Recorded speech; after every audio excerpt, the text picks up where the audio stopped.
अस्सलामुअलैकुम everyone, Farzana Sarwar is here. आज का जो हमारा लेक्चर है उसका टॉपिक है फैमिली। लास्ट जो हमने लेक्चर दिया है उस पर डिस्कस किया, जो लेक्चर वो था सोशल इंस्टीट्यूशन। तो लास्ट पे हमने उसकी टाइप्स बताई थी कि 5 बेसिक इंस्टीट्यूशन हैं हर सोसाइटी के: family, religion, education, government, government और पॉलिटिकल एंड इकोनॉमिक्स। तो आज हम फर्स्ट इंस्टीट्यूशन को डिस्कस करेंगे, वो है फैमिली। इसमें हम definition of family, characteristics of family, types of family, functions of family जो है डिस्कस करेंगे। सबसे पहले है definitions. According to Elliott and Merrill, family is the biological social unit compose of husband, wife and children. इस sociologist के according family जो है वो सोशल और बायोलॉजिकल ऐसा यूनिट है जो कि हस्बैंड, वाइफ और चिल्ड्रन इनको कंपोज करता है। मतलब इसके मुताबिक फैमिली ऐसा बायोलॉजिकल यूनिट है जो एक मर्द को, एक औरत और एक बच्चा, इनको जो कंपोज करता है वो फैमिली होती है। एक ऐसा यूनिट जो इनको कंपोज करता है, इनको एक तरतीब देता है, एक रिलेशन में लाता है, वो क्या है, वो फैमिली है। और सेकंड डेफिनेशन जो है बाइसेंस राइट्स, उसने लिखा है the family may be described as a women with a child and a man to look after them. ये भी बिल्कुल वही कह रहा है कि फैमिली जो है वो उसको कैसे डिस्क्राइब किया गया है। ए वुमेन है with a child, a man to look after them, कि एक औरत जो है उसके साथ एक बच्चा है और उसको जो देखने, उसको मतलब प्रोटेक्ट करने वाला, या उनको कह सकते हैं कि उनको उनकी प्रोटेक्शन के लिए, उनकी नीड्स को फुलफ़िल करने के लिए वो कौन है, एक मर्द है, ठीक है, लुक आफ्टर देम, उनको देखने वाला। तो इन दोनों ने यही कहा है कि फैमिली एक ऐसा यूनिट है जो कि एक मर्द, औरत, एक बच्चा, इनके रिलेशंस को जो है वो तरतीब कर देता है, मतलब कंपोज कर देता है, ठीक है। तो इसकी नेक्स्ट हम पढ़ेंगे इसकी करैक्टरिस्टिक्स ऑफ फैमिली। सबसे पहले इसकी करैक्टरिस्टिक्स जो है यूनिवर्सलिटी। यूनिवर्सलिटी का मतलब है कि ये इंस्टीट्यूशन जो है family existing everywhere in the world, कि जो फैमिली है वो किसी भी हम सोसाइटी को ले लें, वो चाहे वो हंटिंग गैदरिंग सोसाइटी है, चाहे वो पेस्टोरल है, हॉर्टिकल्चरल है, एग्रीकल्चरल है, इंडस्ट्रियल है, मॉडर्न, ट्रेडिशनल, रूरल, अर्बन, कोई भी सोसाइटी ले लें, हर जगह पे क्या है, फैमिली ज़रूर है। क्योंकि जो इंडिविजुअल हैं, अब एक इंडिविजुअल है, अगर उसकी कोई फैमिली नहीं होगी, मतलब वो उसका किसी के साथ रिलेशन नहीं होगा, अगर एक मर्द है उसका औरत के साथ मतलब शादी नहीं होगी, तो नेक्स्ट उनकी प्रोडक्शन कैसे होगी और उनकी जनरेशन्स कैसे बनेंगी, ठीक है। तो ये पूरी दुनिया में हर जगह पाई जाती है, क्योंकि फैमिली जो है, family is the basic primary institution for individuals. Next है इमोशनल बेसिस। ये ऐसा इंस्टीट्यूशन है जो कि इमोशनल पे बेस करता है, हमारी फीलिंग्स, लव, केयर, ये सारी चीज़ें, इन चीज़ों पे ये बना होता है। ये इंस्टीट्यूशन जो है, फैमिली जो है, इसमें इमोशंस होते हैं, फीलिंग्स होती हैं, एक दूसरे के लिए सेक्रीफाई करते हैं लोग, सेल्फ सेक्रीफाइस होता है यहाँ पे। इसमें कोई रूल्स रेगुलेशंस नहीं होते, कोई एम नहीं होता, कि कोई पर्पस नहीं होता, कोई ऑब्जेक्टिव्स नहीं होते कि हाँ फैमिली का ये, किसी फैमिली का जो भी है ये ऑब्जेक्टिव है, इसको कंप्लीट कर लिया तो बस ठीक है, ऐसा नहीं है। ये इमोशंस पे बेस करते हैं। थर्ड पे है लिमिटेड साइज़। लिमिटेड साइज़ कैसे है, क्योंकि ये हमारा फर्स्ट और प्राइमरी ग्रुप होता है, प्राइमरी हमारा इंस्टीट्यूशन है, फैमिली जो है हमारा फर्स्ट ग्रुप कह सकते हैं इसको। तो बाकी जो इंस्टीट्यूशंस हैं उनके साइज़ जो है वो वाइड रेंज साइज़ होते हैं, बट जो फैमिली है वो लिमिटेड साइज़ होता है इसका। कुछ लोगों पे ये डिपेंड करती है, जो फैमिली इंस्टीट्यूशन है इसमें सिर्फ कुछ लोग जो हैं आपके फैमिली मेम्बर्स हैं, आपके फैमिली इंस्टीट्यूशन में इंक्लूड है आपके भाई बहन, आपके मम्मा पापा, ग्रैंड मदर, ग्रैंड फादर, ये सब। नेक्स्ट है इसमें लार्ज साइज़ भी होते हैं, वो फिर आगे जब इसकी टाइप्स पढ़ेंगे तो फिर उसमें बताया जाएगा। ये ओवर अ फैमिली की बात हो रही है, हर सोसाइटी में जो फैमिली है उनको देख, ये हम ट्रेडिशनल सोसाइटीज़ को देखते हुए भी और प्रेजेंट अपनी मॉडर्न सोसाइटी को देखते हुए भी इसको डिस्कस कर रहे हैं। नेक्स्ट है न्यूक्लियर पोजीशन। न्यूक्लियर पोजीशन कैसे है कि हमारी जो सोसाइटी हमारी फैमिली जो है वो इंडिविजुअल्स को प्रिपेयर करती है। जो family institution prepare their member for participate in secondary group और अदर इंस्टीट्यूशन, कि फैमिली जो है वो अपने मेंबर्स को प्रिपेयर करती है कि वो सेकेंडरी ग्रुप्स जो हैं या अदर जो इंस्टीट्यूशंस हैं उनमें जो पार्टिसिपेट उसने कैसे करना है, उसके लिए जो है फैमिली प्रिपेयर करती है अपने मेंबर्स को। Responsibility of the members. Responsibility of the members कि हम जो फैमिली इंस्टीट्यूशन है इसकी रिस्पॉन्सिबिलिटी है कि इसने जो मेंबर्स हैं ना उसके डिपेंडेंट मेंबर्स जो हैं, डिपेंडेंट मेंबर्स का मतलब लाइक हमारे चिल्ड्रन हैं उन पे हम क्या करते हैं, उनकी सारी रिस्पॉन्सिबिलिटी जो है वो फैमिली के ऊपर होती हैं। फैमिली इंस्टीट्यूशन जो है वो सारी इसकी रिस्पॉन्सिबिलिटी, बाकी जो इंस्टीट्यूशन है ना चारों इंस्टीट्यूशन हैं उन वो किसी सिर्फ एक चीज़ को फोकस करते हैं, उनके कोई बस स्पेसिफिक ऑब्जेक्ट्स होते हैं, ऑब्जेक्टिव्स होते हैं, पर्पस होते हैं जिनको वो फुलफ़िल करता है। बट जो फैमिली है ये ऑल ऑब्जेक्टिव्स इसमें इंक्लूड होते हैं। बाय बर्थ टू डेथ, हमारे बर्थ से लेकर डेथ तक जितनी हमारी रिस्पॉन्सिबिलिटी है हर चीज़ है वो फैमिली पे है, फैमिली का ही काम है। नेक्स्ट है सोशल रेगुलेशन।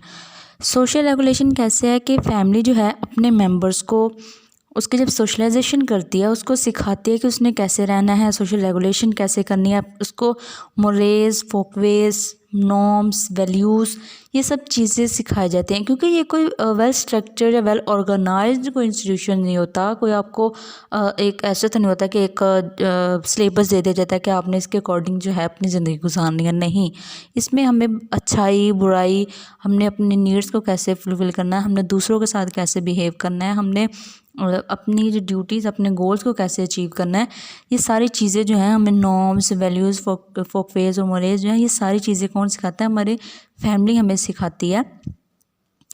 तो इससे क्या सोशल रेगुलेशन, ये हमें इस सोशल रेगुलेशन है वो इस चीज़ को डिस्कस कर रहा है।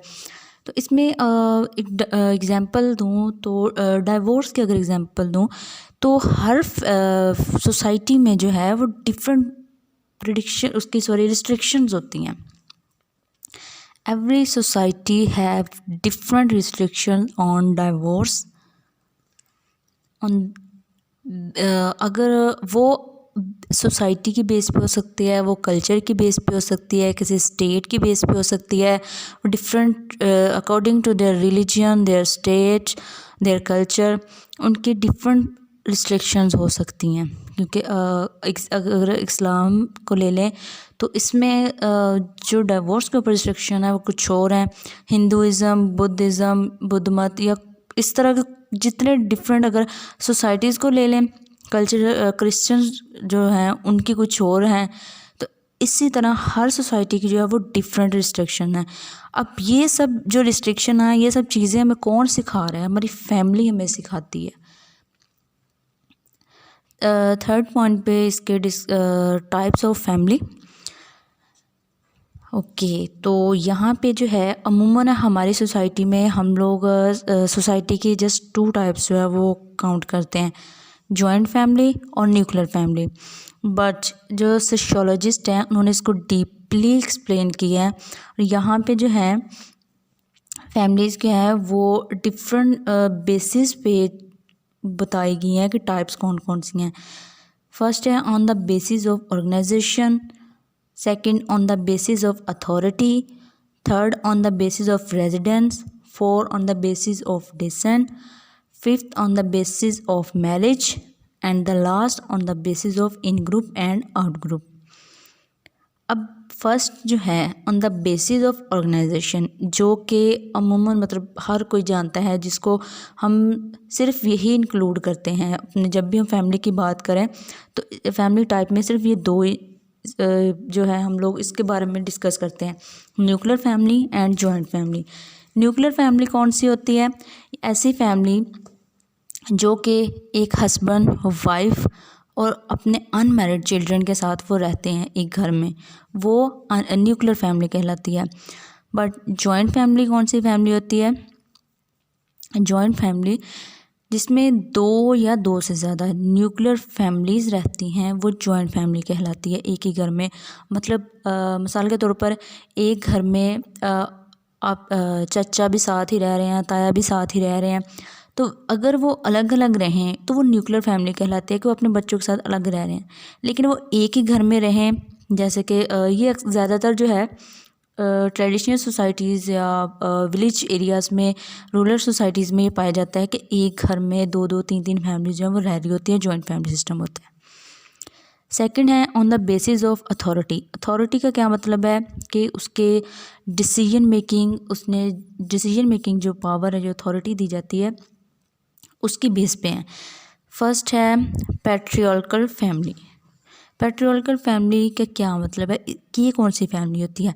ये ऐसी फैमिली होती है जिसमें जो फैमिली का हेड होता है या उसका सरबराह होता है वो मेल होता है। मेल मतलब फादर भी हो सकता है, वो कोई भी मेल हो सकता है। ये न्यूक्लियर और जॉइंट दोनों फैमिलीज़ की बात हो रही है। तो इसमें ज़्यादातर जो अगर हम न्यूक्लियर की बात करें तो फादर इसमें होंगे जो हेड हैं। सारे डिसीजन मेकिंग जो है, जो पावर अथॉरिटी है वो सारी फादर के पास है, मेल के पास है।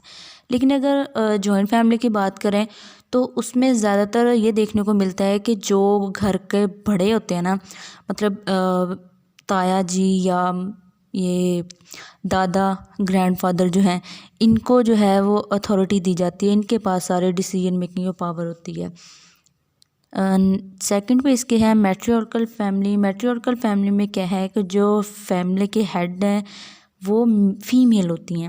वो फीमेल मदर भी हो सकती हैं, वो ग्रैंड मदर भी हो सकती हैं, वो आंटी भी हो सकती हैं, मतलब कि ताई वगैरह या कोई भी इस तरह के। तो पैट्रियार्कल में क्या है कि मेल होते हैं और मैट्रियार्कल में क्या है कि फ़ीमेल हेड होती हैं। जितने डिसीजन मेकिंग है, घर में कोई इवेंट्स हैं या कुछ भी, हर तरह का जो डिसीजन है, जो परमिशन होती है वो इन्होंने देनी होती है। थर्ड पे है on the basis of residence.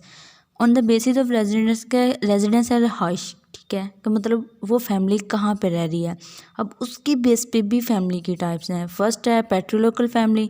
Patriarchal family में क्या है कि जो शादी के बाद मेल मतलब कि हस्बैंड के घर में रहते हैं, लड़कियां जो अमूमन हमारी सोसाइटी में यही पाया जाता है, ज़्यादातर यही टाइप पाई जाती है कि जो लड़की है शादी के बाद ससुराल में रहती है अपने हस्बैंड के घर जाके। बट जो मैट्रियार्कल फैमिली है इसमें क्या है, जो मेल है शादी के बाद वो फीमेल के घर में यानी कि अपने ससुराल में आके रहता है, जिसको घर दामाद या घर जमाई बोलते हैं।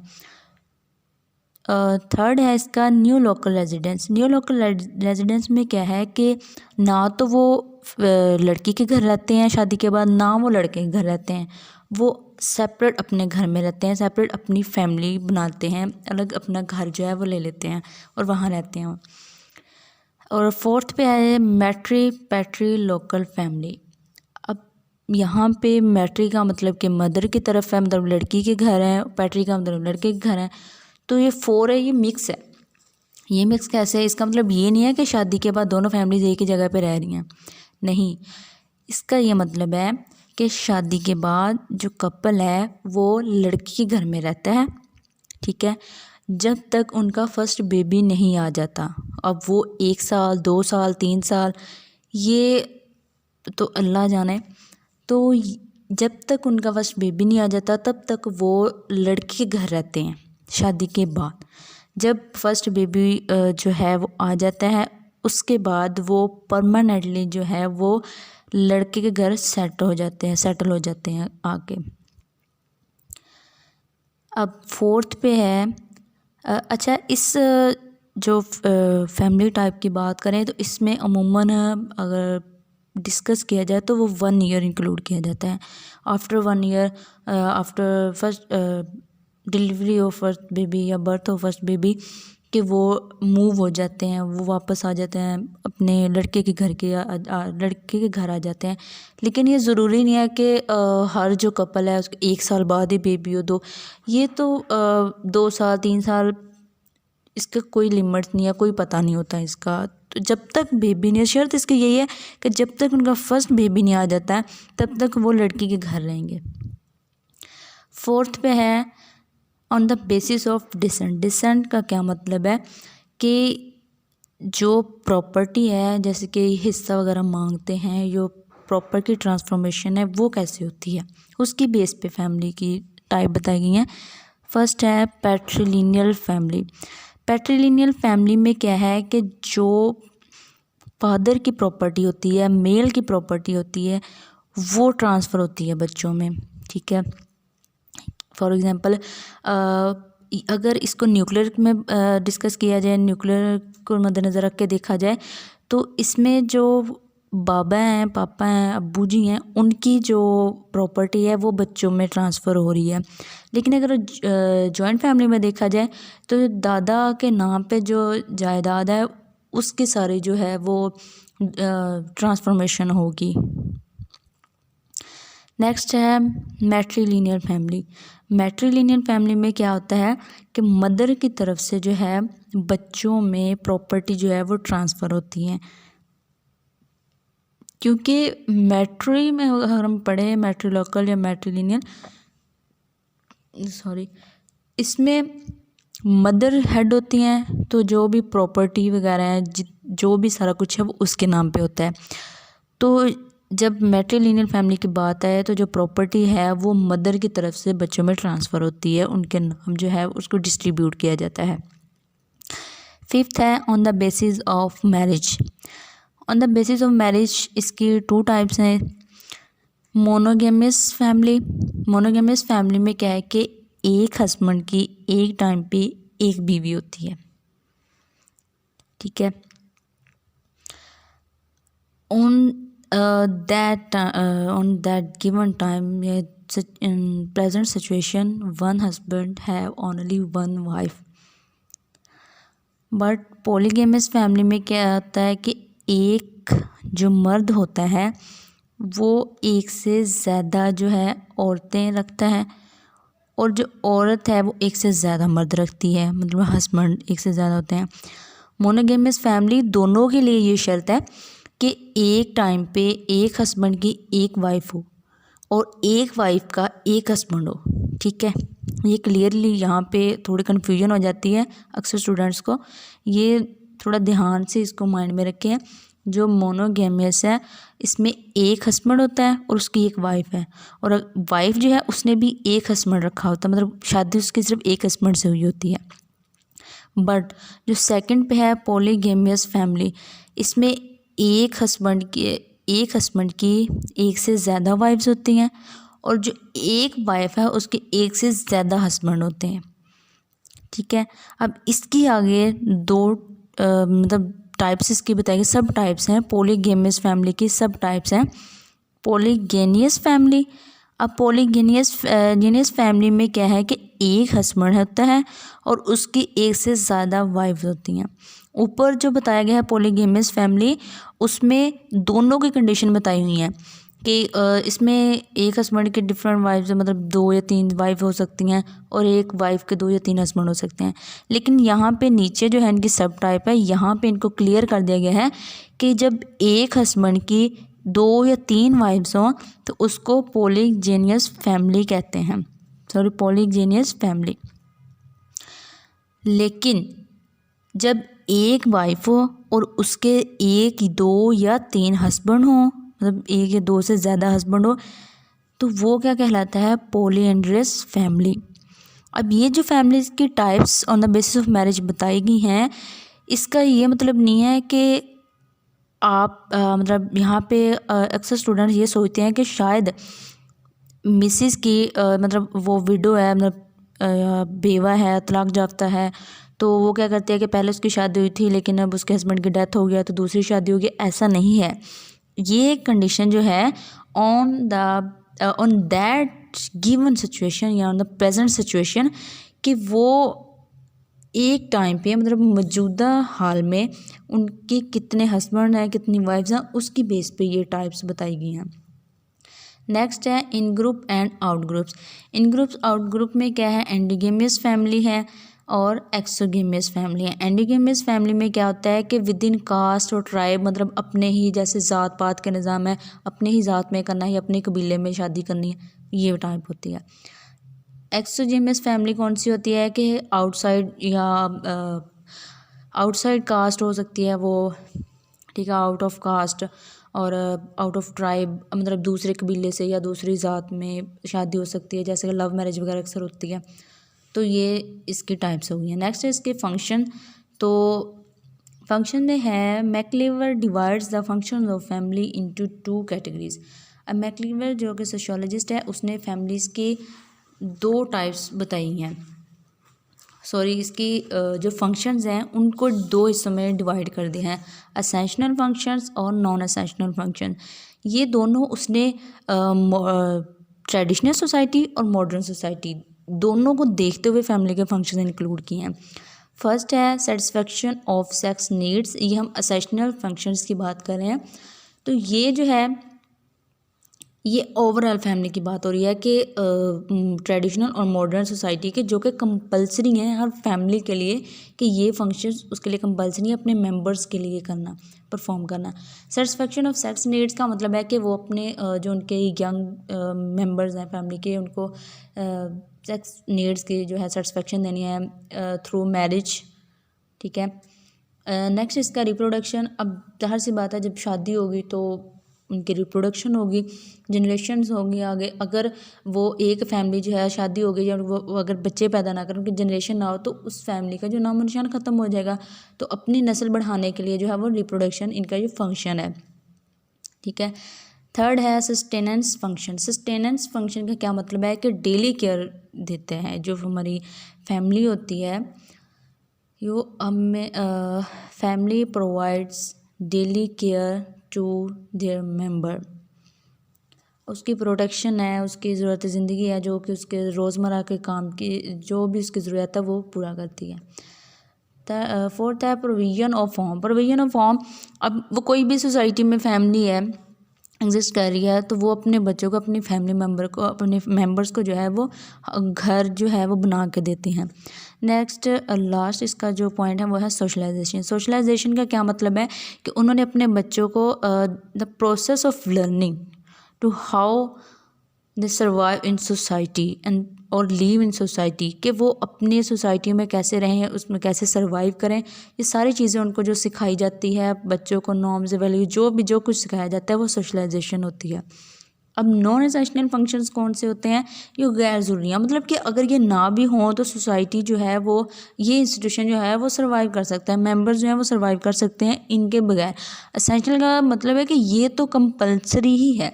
नॉन एसेंशियल की अगर ये ना भी हो तो ठीक है गुजारा हो सकता है, लेकिन ये जो है अब नॉन एसेंशियल जो है इनका गुजारा तब हो सकता था ट्रेडिशनल सोसाइटी में या मॉडर्न सोसाइटी में, लेकिन हमारी फैमिली जो है ये अब हमें ये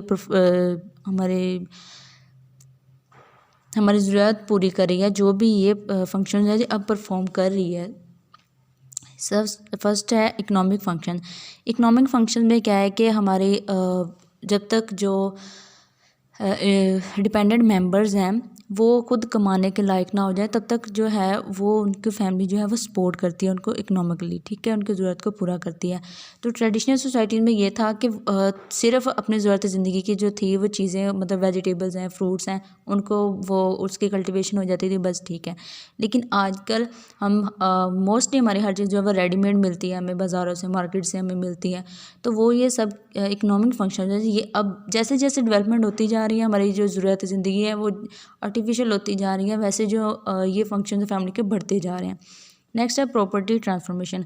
अब पहले जो था वो ये था कि बस ज़रूरत ज़िंदगी वो रोज़मर्रा की पूरी करते थे और बस। और अभी भी यही है कि ये प्रॉपर्टी ट्रांसफॉर्मेशन सिर्फ वो लोग कर सकते हैं जिनके पास बहुत ज़्यादा पैसा है, ज़मीन जायदाद वगैरह हैं, बैंक बैलेंस है।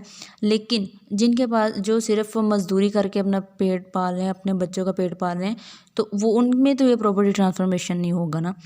नेक्स्ट है रिलीजियस फंक्शन। रिलीजियस फंक्शन पहले जब एवोल्यूशन नहीं है, जो फर्स्ट लेक्चर में सेकंड में बताया गया था, सोसाइटी के जब टाइप से बताया गया, एवोल्यूशन हिस्ट्री बताई थी कि तब उनको रिलीजन का इतना नहीं पता था, उनको मज़हब उनका कोई नहीं था, वो बस खाना पीना और सोना ये काम था उनका।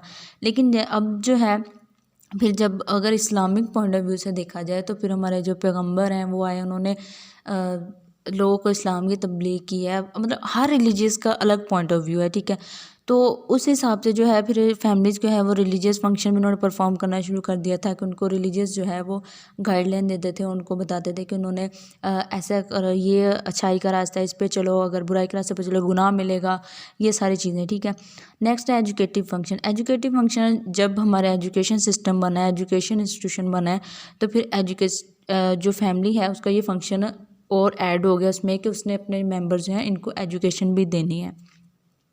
नेक्स्ट है रिक्रिएशनल फंक्शन। रिक्रिएशनल फंक्शन का क्या है कि उनकी आउटिंग हो गई, बाहर घूमना फिरना, रिलेटिव्स के यहाँ जाना, ये सब चीज़ें जो हैं, क्लब्स हैं और टूर वगैरह जाते हैं, ट्रिप वगैरह जा रहे हैं, तो फैमिली के साथ है, फ्रेंड्स के साथ है, ये भी जो है हमारी फैमिली का ही फंक्शन है जो कि अपने मेंबर्स को प्रोवाइड करती है। नेक्स्ट और लास्ट है इसका विश फुलफिलमेंट। विश फुलफिलमेंट का क्या मतलब है कि उसके मेंबर्स की जो भी विश है उसको उसने फुलफिल करना है, ठीक है। अब उसके फॉर एग्जांपल वो लव मैरिज की है, उसकी विश जो है, या किसी चीज़ को हासिल करना है, कोई गोल उसने कोई डिग्री हासिल करनी है, कोई जॉब उसने लेनी है, कुछ भी जो भी उसकी विश है ना, वो एक सोसाइटी में अब हमारी जो फैमिली इंस्टीट्यूशन है इसने कंप्लीट करनी है, ठीक है। आज तक के लिए इतना ही बहुत है, और नेक्स्ट लेक्चर में हम इंशाल्लाह सेकंड इसका जो है इंस्टीट्यूशन को डिस्कस करेंगे। तब तक अल्लाह हाफिज़।